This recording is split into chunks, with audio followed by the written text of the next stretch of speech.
Okay, this is like the third place that I've tried to film today because this room is very echoey, but it's the only one in my basement with enough natural light, or any natural light, to film in.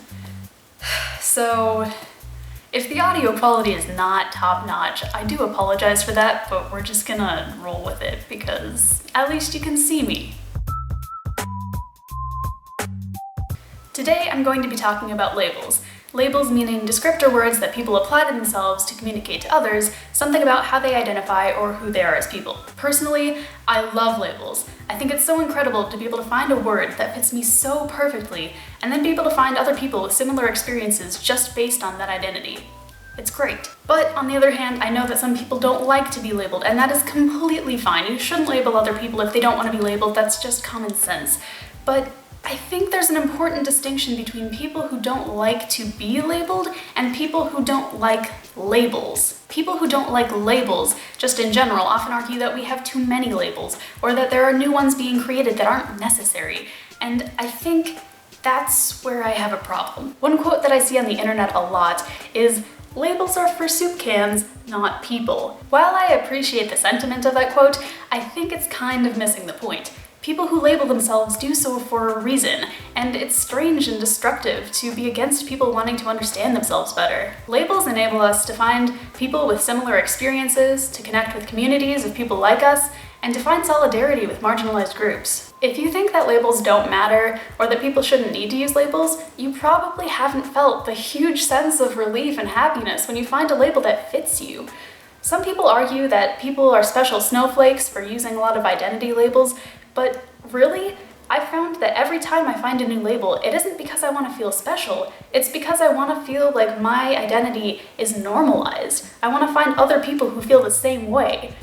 That's kind of the opposite of a special snowflake, isn't it? When I was growing up, I didn't know most of the labels that I use today, and that wasn't because they didn't exist. I just had never heard of them. It took me until I was a senior in high school to find my first identity label, really.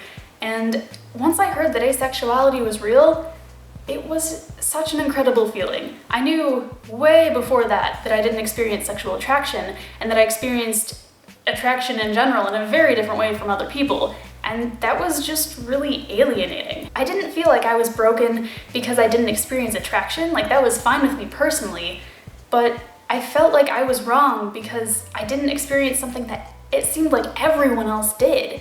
Later on, I found out that, just kidding, there were plenty of other asexual people around, but I didn't know that because I didn't have a label for it. If I had known that asexuality was a thing years and years before I had figured that out, I probably would have felt a lot more comfortable in myself and relating to other people, and I probably would have gotten out of some really bad situations before I did. So, labels are important to me personally. Some people argue that a lot of the newer, or just less common labels are too silly. Like, why would you need to have a label for that? But I think you need to understand where people are coming from with that. First of all, a lot of the time it's literal children, okay? So if you're telling me that you never did anything silly when you were a kid, but honestly, frivolous labels aren't dangerous. They're not actively hurting anyone, they're just a factor of someone trying to figure out who they are, and I don't think that's a bad thing. Another thing with that is a lot of the time they intersect with marginalized identities such as race, or gender, or disability, or mental illness, and if you don't come from that background, I don't think you can fully understand why these people are creating or using these labels that you think are silly. Another aspect to that is, do you think the label itself is silly, or do you think the identity is silly? Because that gets into a whole nother discussion. But especially when it comes to kids who are trying to figure out who they are as people, having a label can literally save your life. I know so many people who have been suicidal, who have found a label, who have found a community, who have found other people who share their experiences, and it literally saves them. If you do see someone with a label like that, maybe take a step back. Don't tell them to kill themselves. And just try and understand where they're coming from. If you don't agree with it, that's fine. Don't slam it just because you're like, well, I think that's silly. Okay? Maybe?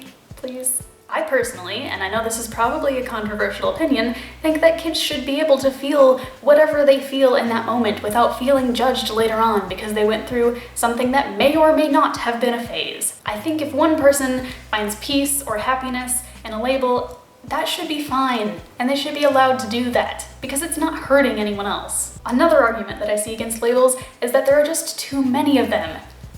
And I think that's really funny because then those same people often go on to tell me things like statistics about their favorite sports ball teams that they have memorized, or whatever Magic the Gathering cards do, or all of the names of their favorite Pokemon, or the really complicated orders that Starbucks takes. Man, I don't like coffee, but how do you people remember that? Most of us are perfectly happy to explain, if you ask nicely, what these words mean, because if I come across someone who doesn't know what asexuality is, I am fine to explain to them, if they're not going to make jokes about, asexual plants or whatever, what it means. Like if I tell someone I'm non-binary and they don't understand what that means in a gender context, it's pretty simple to explain. And honestly, most people that I meet, face-to-face or online, already know what these terms mean, either because they already identify with a similar term, or they tried to figure out what they identified with and they looked up that term then, or they know someone else who identifies with this. Basically,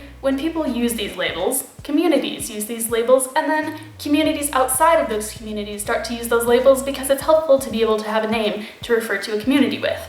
And then everyone just kind of generally becomes aware what these words mean. There's a list, a whole bunch of really cool words that were added to the dictionary that have to do with identities, and they're in there now. So we as people label a lot of things. We really like labels. We like being able to put things into boxes and having a name for them. So I'm just going to put out there a few examples of things that we have way more labels for than we do for the things that people generally complain about online. The first one is something I enjoy very much, and that is plants. I love plants so much, but do you know how many names for plants there are? It's ridiculous. How am I supposed to memorize any of these? It should all just be either it's a tree, it's a bush, or it's a flower, because then I can just look at something and immediately identify it, and that is obviously the best way to go about things. What do you mean a bush can be a tree or a flower? What is this social justice warrior? Next example, what we eat. And no, I don't mean food, I don't mean soup cans. I mean there are identity labels based on what food we do or do not eat. You may have heard of veganism, but that's not all, folks. There's vegans, vegetarians, pescatarians, flexitarians, paleo, whatever those people are, locavores, and then there's the label carnivore, which I don't think people actually understand what that means. People are not carnivores, they are omnivores. Carnivores eat entirely meat. I'm getting off topic. If I haven't already said something wrong in this video, just wait. Religions, or specifically religious identities. There are so many of these, okay? Christianity, Islam, Judaism, Buddhism, there's a lot of them, right? But that's just like the major names. If we delve deeper into Christianity, there are so many different denominations. There are Catholics, there are Eastern Orthodox, there are Protestants, and each of those can be split further and further into tens of thousands of different denominations just within Christianity. And all of these labels mean something different. They all specify what they believe, all different experiences that people have. Interesting. And then of course there are labels that people have come up with to state what they do not believe. There are atheists, there are agnostics, there are skeptics, there are deists. Basically there are a lot more labels for religious identities, or lack thereof, than there are for sexualities or genders. And in both cases, people are generally pretty happy to explain to you exactly what their labels mean. And yet, it is a lot more commonly accepted if you identify yourself as an atheist, or Jewish, or a member of the Church of Jesus Christ of Latter-day Saints, than if you identify yourself as panromantic or a demigirl. I'm sure that this video is already far too long, so I'm just going to address one last point, and that is when people are against labels because they say we all share one human experience. You don't need to call yourself black, or autistic, or demisexual, because we're all the same, really. Except we're not. The thing about labels is that a lot of people use them, and not just to describe their sexuality or gender or neurotype or disability or race or other marginalized identity, but because they like to communicate something about themselves to other people. Being a writer or an artist, something that is key to you as a person that you like to describe yourself as so that other people have a better sense of who you are. In order to provide a more concrete example of this, I asked a few of my friends and family members to give me a list of their top labels that communicate the most about who they are to other people. If you've watched my videos before, you may be familiar with my younger sister Kylie. She's a really good example of someone who doesn't really use labels a whole lot because she doesn't need to. So I explained it to her a bit more and she came up with this list: performing artist, dance assistant, athlete, and book nerd. And Mari gave me this list. Another friend gave me this list. Another friend gave me this list. And then I got this, which is just a very interesting example of how some people identify with things. Not exactly labels, but there you go. I hope this video was educational, or at least mildly entertaining for you. If you did enjoy it, please give it a thumbs up. Tell me what you think about labels below in the comments. Do you like labels? What are your top 5 labels? And please subscribe, because I do make videos every single week. I will see you in the next one. I need water. I didn't think I would be talking for an hour about labels. And please leave your thoughts about labels in the comments, because labels. Leave your comments about labels in the comments below. Please leave your comments about leave your comments about labels in the comments. I hate everything. Very interested to see I almost made it. I was so close. I'm so tired. Leave your comments.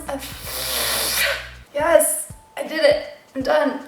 I'm done. I'm dead. I'm done. Duh.